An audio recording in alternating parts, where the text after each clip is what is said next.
4 minute अगर nuclear button दबे तो 4 मिनट के अंदर पाकिस्तान के पास ये सलाहियत मौजूद है। न्यूक्लियर फ्लैश पॉइंट का तो जिक्र हो रहा है। 4 मिनट के अंदर पाकिस्तान के जो न्यूक्लियर हथियार हैं वो भारत के ऊपर लैंड हो सकते हैं, और यही सूरत हाल भारत के पास है। और कोशिश ये हो रही है कि सेकंड स्ट्राइक यानी दूसरा हमला करने की भी सलाहियत रहे। यानी मिसाल के तौर पे एक हमला हमने कर दिया, फर्ज करें ये एक हमला भारत ने कर दिया, एक बड़ी आबादी तबाह हो गई, लेकिन इतनी सख्त रहे कि एक दूसरा हमला भी हो सके। यानी सेकंड स्ट्राइक इतनी आबादी बच जाए, इतने लोग या इतने हथियार बचें कि दूसरी स्ट्राइक भी हो सके। जो मैंने आपसे पहले बात की थी ना कि जो 2 अरब लोग तो फौरी तौर पे, अगर खुदा ना खास्ता इतनी जंग हुई तो 2 अरब लोग तो फौरी तौर पे इसी खित्ते में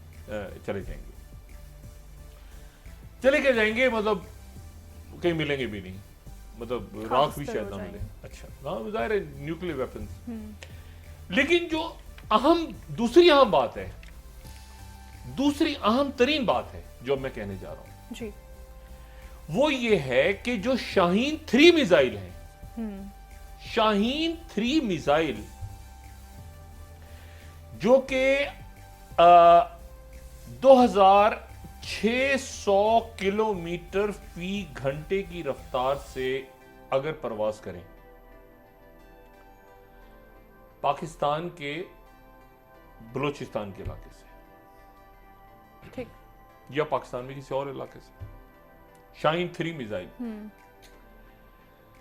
तो वो बगैर किसी रुकावट के, बगैर किसी दिफाई सिस्टम के, बगैर किसी एंटी मिसाइल जो भी आयरन ड्रोन्स ये वो जो भी जदीद तरीन बने हुए हैं, ठीक 12 मिनट के बाद 2750 किलोमीटर फी घंटा, जो कि उसकी असल रफ्तार से कम है शाहीन, और जो कि न्यूक्लियर वॉरहेड कैरी कर सकता है,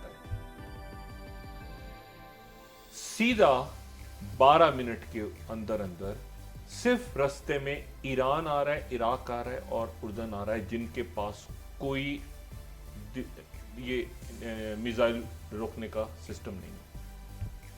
ये सीधा जाके तल अवीव पे गिरेगा शाहीन 3 इजराइल में। और अगर एक से ज्यादा फायर हो जाए तो वाहिद मुल्क जो इजराइल को, आपने देखा होगा कोई सफाई हस्ती से मिटाने की इजराइल को बात नहीं कर रहा है, ईरान को भी नहीं पता कि कैसे सफाई हस्ती से मिटेगा इजराइल, वो बयान नारे वारे। लेकिन हकीकतन अगर इजराइल समझता है कि कोई मुल्क उसको सफाई हस्ती से मिटा सकता है, और इजराइल के पास जो डिफेंस सिस्टम है मिसाइलों को रोकने का, वो छोटे मिसाइलों को रोकने का है, जो कि हिजबुल्लाह वाले सरहदों पे बैठ के उधर से लिबनान से फोड़ते रहे हैं, उनको मारा, इधर मारा, तल अवीव पे गिर गया, इधर मारा, उधर गिर गया।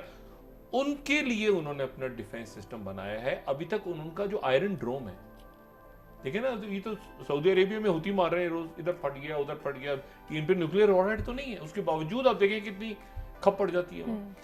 तो रास्ते में रोकेगा कौन? रास्ते में कोई मुल्क, मैंने कहा ना, ये जो सीधी लाइन जा रही है, ये इधर दिखाएंगे लाइन, सीधी स्ट्रेट लाइन है जी। इराक कहां है? इराक में कोई एंटी डिफेंस सिस्टम लगे हुए हैं? इराक में तो खाना जंगी है। उर्दन बेचारा अपनी जान बचा के बैठा है, और उर्दन को मैं पहले भी कह चुका हूं कि मैंने कई लोगों से पूछा कि उर्दन में खप क्यों नहीं पड़ती, उर्दन के अंदर कोई इनकलाब या ऐसी कोई तहरीक शुरू क्यों नहीं लोग करवाते। तो मुझे किसी ने कहा कि इस उर्दन से इसलिए नक्शे पे मौजूद है कि सऊदी अरब की सरहदें इजराइल से ना मिलते हैं। आपने कहा ना, उर्दन बिल्कुल सऊदी अरब और इजराइल को अलग करता है, वो बफर बेचारा बीच में, इधर इजरायली इधर सऊदी, दरमियान में उर्दन जो है वो। और जब वहां पे कोई मुजाहरा होता है तो उनके बादशाह वजीर आजम को बरतरफ कर देते हैं, थोड़े अरसे के बाद वजीर आजम, पता नहीं 5-10 सालों में उनके कुछ खुदा जाने कितने वजीर आजम बरतरफ हो गए। तो वो हमारा बरादर मुल्क है, उन्होंने बड़ी मुश्किल से काबू किया हुआ अपने मुल्क के जो हालात हैं।